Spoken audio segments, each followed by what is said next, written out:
Does Microsoft really expect you to take team calls on your gaming handheld? The Xbox Ally Non-X is only marginally faster than the Steam Deck OLED.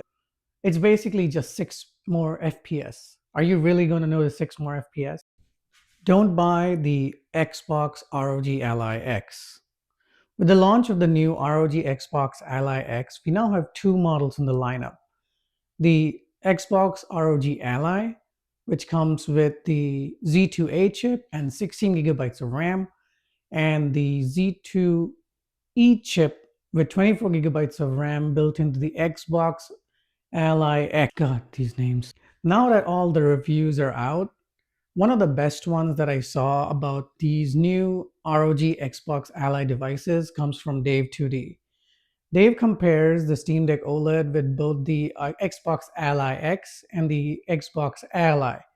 And get this, the Xbox Ally Non-X, not to be confused with the ROG Ally that came out 2.5 years ago, which is, anyway, the Xbox Ally Non-X is only marginally faster than the Steam Deck OLED. Don't let these popular reviewers confuse you with 22% more power. It's basically just 6 more FPS. Are you really going to notice 6 more FPS? That's wild because the Steam Deck OLED came out 2 years ago. So you're telling me this new Z2A whatever chip can barely outperform the Steam Deck's APU that originally came out in 2022. Let's not forget, the original Steam Deck came out in 2022 with the 7 nanometer process, and it was only refreshed to the 6 nanometer process with the Steam Deck OLED in 2023. And let's talk pricing for a second before we move on. The Steam Deck OLED still retails for $549 US. The new ROG Xbox Ally retails for $599 US, and the Xbox Ally X comes out for a whopping $1,000 US. So yeah, the pricing is tight on the two models, but what about the value? Not even close.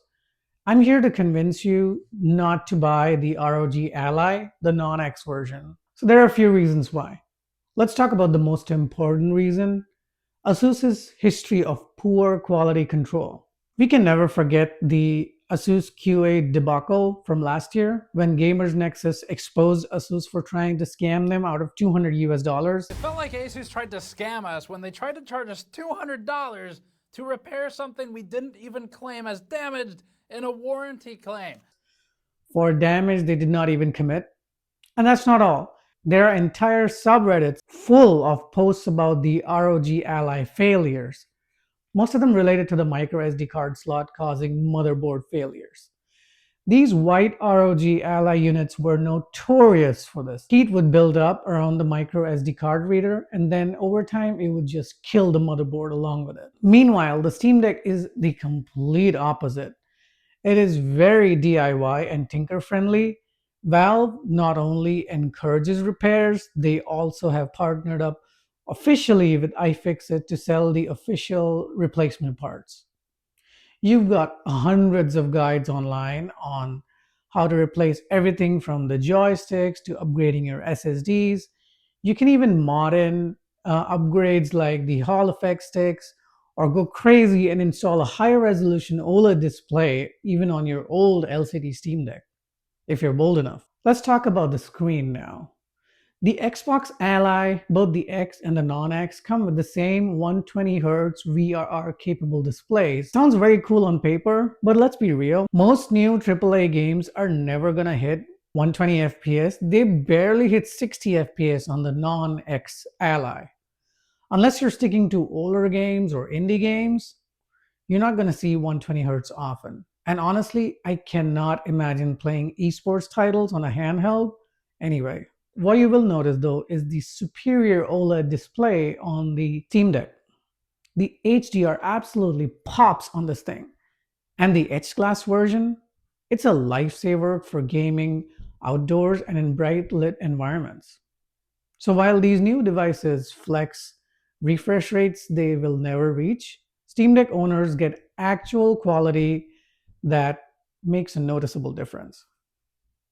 Oh, and later in the video, I will show you can play Xbox games on the Steam Deck. Let's talk weight and ergonomics. Almost all reviewers have praised the Ally devices for being slightly more ergonomic than the Steam Deck. And yeah, I believe them. It's wonderful. But it looks ugly. This is a personal opinion. But here's the thing. Both Ally devices are heavier than the Steam Deck OLED. Not by a lot, but every gram matters, especially when you're gaming for long hours. As I mentioned in my JSOX mod case review, linked below in the description, the extra weight adds up fast, and after an hour or two, you will feel it. So while Asus made a lot of ergonomic improvements, the weight difference, especially with the heavier Ally X, will make longer gaming sessions tiring. Now, the operating system.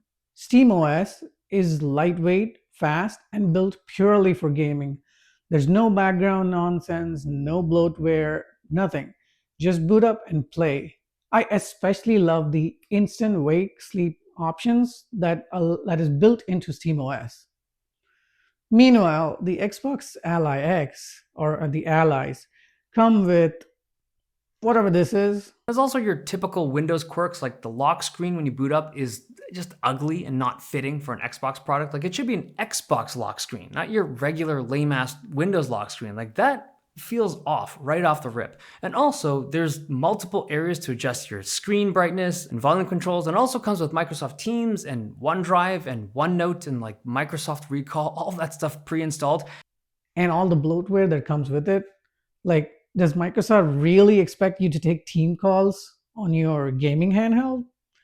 If my boss found out I'm taking work meetings on a gaming device, I'm going to be fired on the spot. Xbox Ultimate and game streaming. Now, one area where the Ally has an advantage over the Steam Deck is playing Game Pass games, since it's running Windows natively. This is where the Steam Deck takes an L here. But here's the thing.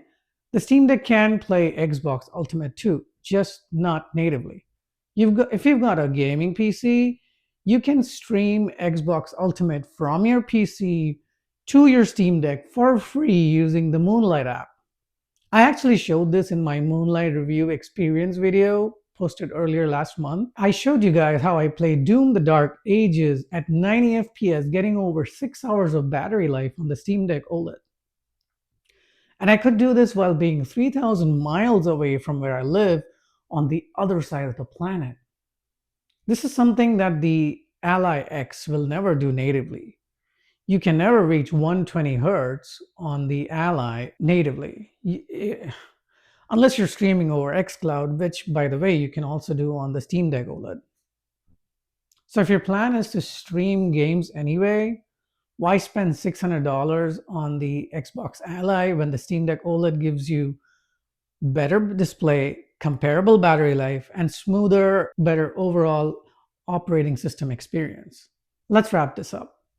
The Steam Deck OLED is still the best handheld you can buy right now towards the end of 2025. It's cheaper, more reliable, easier to repair, mod-friendly, upgradable, and the screen absolutely destroys the competition.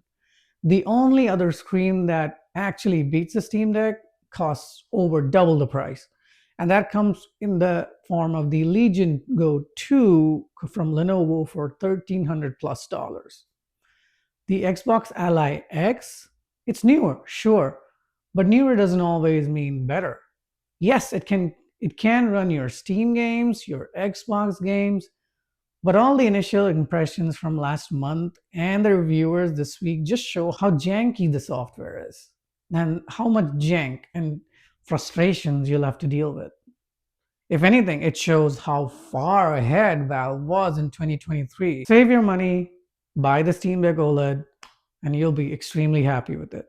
And if you want to see my full JSOX mod case review or my Moonlight experience on how I backpacked across Asia for 2 months while playing on my Steam Deck at full resolution on AAA games, I'm going to link these videos down below. Thank you for watching.